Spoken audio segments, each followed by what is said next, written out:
جب بندے اللہ کی غیبت کرتے ہیں بندوں کے سامنے تو ان کے جملے شعلوں کی صورت میں اوپر اٹھتے ہیں،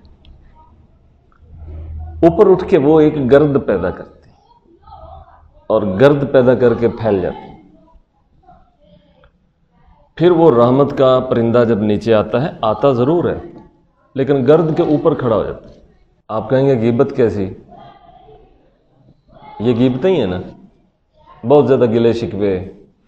دیکھیں ایک آدمی زندہ ہے تو بیمار تو ہوگا، اب وہ بیماری کوئی اسے ہو جائے تو وہ ایسے شور ڈالتا ہے کہ بھوکا بچہ بھی ایسے شور نہیں ڈالتا، اتنا شور، یہ کرو وہ کرو، ایسے ہو گیا،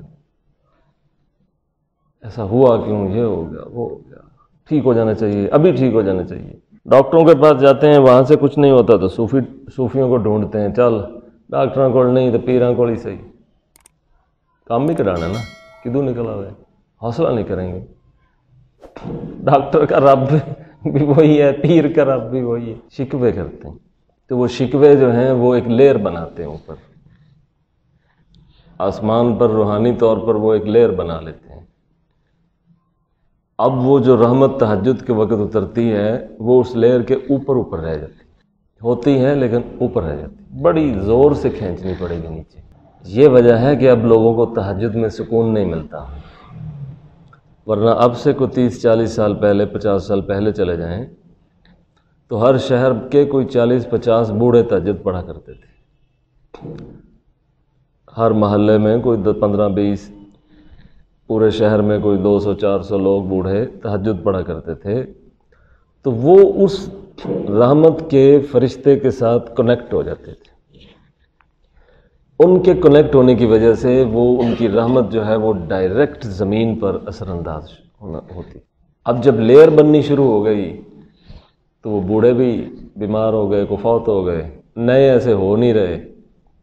نئے بوڑھے سیاسی ہیں، وہ نواز شریف کی مطلب کوئی تعریف کر کے سو رہا ہوتا ہے، کوئی عمران خان کو گالیاں دے کے سو رہا ہوتا ہے۔ بوڑھے بھی بڑے عجیب بوڑھے ہو گئے ہیں، وہ لیئر بن گئی، لیئر بن گئی تو اب وہ کنیکٹیوٹی ہوتی نہیں، اور سکون ہوتا نہیں، اور اثر اندازی ہوتی نہیں۔ کئی لوگوں کو ویسے ہی نیند نہیں آ رہی اب تو، جیسے غالب نے کہا تھا، نہ فکر معیشت نہ عشق بتا ہے، مگر جاگتے رات کٹتی ہے ساری۔ اچھا بوڑھا بیچارہ کیا کرے؟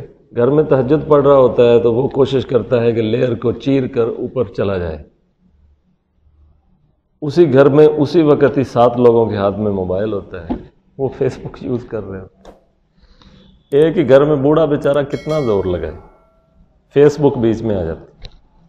اس دور میں یہ تھا کہ بوڑھا اپنی عبادت کر رہا ہوتا تھا تو اس وقت کوئی فیس بک نہیں چلا رہا ہوتا تھا، زیادہ سے زیادہ لوگ مرے ہوئے ہوتے تھے گھر کے، یعنی سوئے ہوئے ہوتے تھے، آدھی نیند میں، آدھی موت میں تھے، مرے ہوئے، سوئے ہوئے۔ اب اس وقت کوئی نہ کوئی موبائل جو ہیں وہ بستر میں چل رہے ہوتے ہیں، آن ہوتے ہیں، تو جب آپ کنیکٹ ہیں تو وہ نوست آپ کے بستر کے ساتھ کنیکٹ ہے۔ سرانے رکھتے ہیں زیادہ، سرانے رکھا ہوا ہے تو وہ تو آپ کے سر کے قریب ہے، نوست کی کنیکٹیوٹی۔ اب لیئر بنی ہوئی ہے نیٹ کی ایک، بوڑھا اوپر کیسے چلا جائے؟ اس لیے اب دیکھتے نہیں اب لوگ تہجد چھوڑتے جا رہے ہیں دلشاد صاحب، اور جو چند بوڑھے پڑھتے ہیں وہ بھی بیچاروں کی بے اثر سی ہے، اس لیے ان کی تہجد اس لیئر کو نہیں توڑ پاتی۔ ویسے آپ کے ذہن میں تو یہ بات آ نہیں رہی کہ ویسے مجھے کیسے پتہ ہے کہ یہ کیا ہو رہا ہے گھروں میں؟ آنی چاہیے نا، یہ سوال آنا چاہیے کہ آپ کو کیسے پتہ ہے یہ کیا ہو رہا ہے؟ مطلب گیم ہو رہی نا گھر میں، کیسے ہو رہی ہے؟ یہ کرونا آیا نا تو دیکھیں نیک لوگوں نے تو پھر لوگوں کو لگانا ہوتا ہے نا کسی کام کی طرف کے، اور معافی منگو شاید ٹاڑ بن جائے، تو اذانیں بھی دینی شروع کر دی تھی نا، وہ کئی نیک بزرگوں نے فرمایا کہ اذانیں پڑھیں، چلو ٹھیک ہے، عمل تو اچھا ہے، لیکن کمینے لوگوں کی اذانیں اوپر پہنچیں گی کیسے؟ مسئلہ تو یہ ہے، اوپر جو لیئر کھڑی ہے اس کو چیر کر اوپر جائیں گی کیسے؟ میں نے ایک پیر صاحب سے پوچھا آپ کا کام کیا ہے، تو انہوں نے کہا جی 6 مہینے مریداں دے گھراں دے دورے ہیں۔ 6 مہینے ہی دورے ਕਹਿੰਦਾ ਜੀ ਇੱਕ ਪਿੰਡ ਤੋਂ ਦੂਜਾ ਤੇ ਦੂਜੇ ਤੋਂ ਤੀਜੇ ਚੀਜ਼ ਤੇ ਚੌਥਾ, ਨਾਲ ਨਾਲ ਮਾਲ ਇਕੱਠਾ ਕੀਤੀ ਜਾਓ, ਪਿੱਛੇ ਗੱਲੇ ਹੋਏ ਬੰਦੇ ਪਿੱਛੇ ਟੋਰੀ ਜਾਂਦੇ ਹੁੰਦੇ ਨੇ, ਅੱਗੋਂ ਲਈ ਜਾਂਦੇ ਪਿੱਛੇ ਟੋਰੀ ਜਾਂਦੇ।